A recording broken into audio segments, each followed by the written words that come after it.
sommes de retour donc au Biel pour le salon francophone, la 16e édition. Je recevais donc en début d'émission Jean-Marie Gustave Leclésio et une jeune lycéenne, Andrea, qui est là pour lui poser quelques questions sur sa carrière en général et puis sur la ritournelle de la fin. On va y arriver tôt ou tard, je pense, mais on a plein de choses à égrener. Littéraire des lycéens. Et cette année, le livre Ritournelle de la fin, votre dernier roman, est en lice. Et j'ai deux questions en fait. La première, c'est en lisant votre livre, j'ai vu une sorte d'engagement idéologique que vous prenez. Et une volonté de vouloir un changement dans le monde.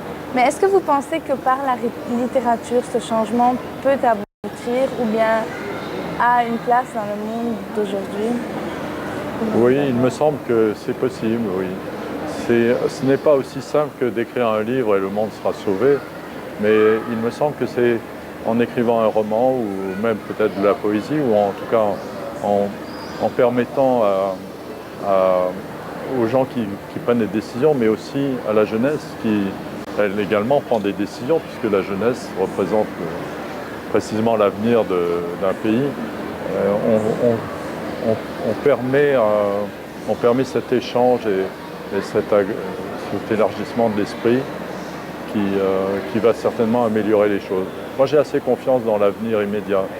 Je ne sais pas ce que sera le monde dans 500 ans ou 1000 ans, mais je pense que dans les générations qui viennent, qui connaissent de grandes difficultés, je ne sais pas pour le Liban, mais en France et aux États-Unis, par exemple, les jeunes trouvent difficilement du travail.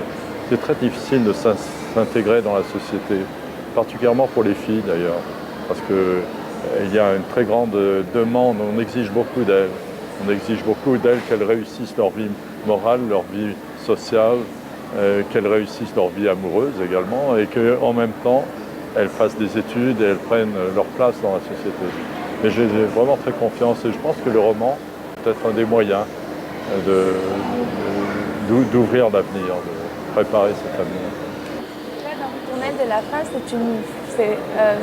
est-elle le personnage principal est une femme et c'est elle le personnage qui va guider sa famille vers une vie meilleure. C'est elle qui va essayer de sortir du pétrin dans lequel ils sont.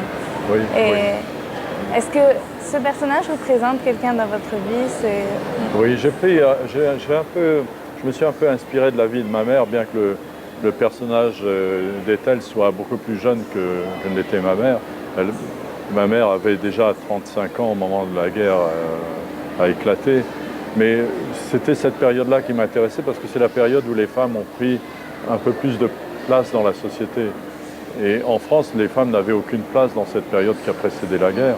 Elles n'avaient pas le droit d'avoir de compte en banque, n'avaient pas le droit de voter, elles n'avaient pas d'existence. Elles étaient sans nom, sans identité et sans rôle, pratiquement sans rôle dans la société. Donc c'est dans ces années-là que tout s'est fait. Et très étrangement, c'était la période qui préparait la guerre. C'était comme si, d'un côté, on allait vers le bien, vers le mieux, vers la libération de la société, et de l'autre, on cédait aux démons d'un nationalisme exacerbé, d'une sorte de culte de la violence, culte d'une sorte de masculinité brutale et sans raison, et mépris pour la littérature, mépris pour la culture. Donc tout cela était conjoint, et ce personnage vit dans ce chaos qui précède la guerre. C'est un moment qu'on peut comparer à l'époque actuelle, en fin de compte. Je laisse la voix à Andrea pour une toute dernière question. Oui, en tant que lectrice lycéenne, quel livre, par exemple, vous a marqué et pourrait marquer quelqu'un de notre âge qui a l'ambition future, peut-être dans l'écriture, peut-être pas? J'ai beaucoup aimé Catcher in the Rye, l'attrape-cœur de Jérôme David Salinger. Un livre que je vous recommande, même en traduction française, qui est vraiment bouleversant. Salinger, avec beaucoup de simplicité, se glisse dans la peau d'un adolescent et il nous fait voir le monde à travers les yeux d'un adolescent. Et quand il a écrit ça, il n'était plus un adolescent, il avait une trentaine d'années. Et j'aime beaucoup cet auteur, Salinger. C'est un auteur très mystérieux et qui traduit cette exigence de l'imaginaire, le fait que l'imaginaire n'est pas vraiment simplement là pour distraire, mais aussi pour vous faire prendre conscience et vous faire changer votre regard. Jean-Marie Gustave Leclésio, merci beaucoup. Andrea, merci d'être venu également. Merci de votre fidélité. On se retrouve demain à la même heure. Au revoir.